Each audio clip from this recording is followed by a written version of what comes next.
Bilasizlarmi hozir bizani oldimizga kim keldi? Bizani oldimizga bir paytlari O'zbekistonni chorvachiligini boshqargan Salibayev Baxtiyor aka 2013-yilda Toshkent viloyati Ohangaron tumanining hokimi bo'lgan Baxtiyor akam kelgan ekanlar. Chorvani ministri bo'lgan. Bahromlardan ham oldi. Qishloq xo'jaligi vazirlik bo'lgan, chorva bo'yicha ministri bo'lgan. Chorvani boshqargan. Bahromlar Chorvachilikni boshqargan odamlar.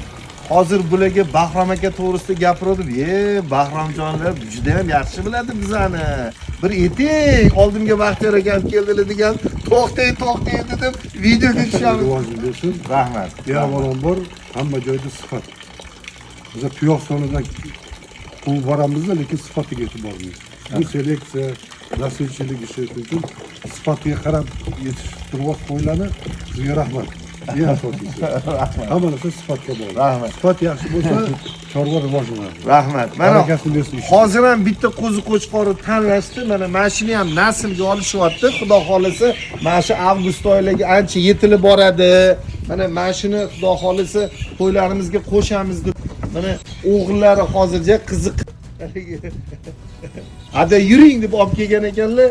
Mana shu qo'chqorni xudo xolisa mana 55-56 kilo ko'rsatyapti. Mana shuni baraka qildik. Qibraga ketadimi? Qibra. Ana. Qibraga kuyov bo'lib ketyapti, xudo xolasa. Akam o'g'illari Bobur Shoh bilan birga bitta qo'zi qo'chqorimizni olib keldi. Davom etasizlar-a?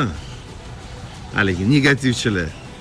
Bahodir aka, siz oldingizga faqat tushunmaydigan odam keladi. Mana O'zbekistonning chorvachiligini kerak bo'lsa boshqargan odamlar ham kelishyapti.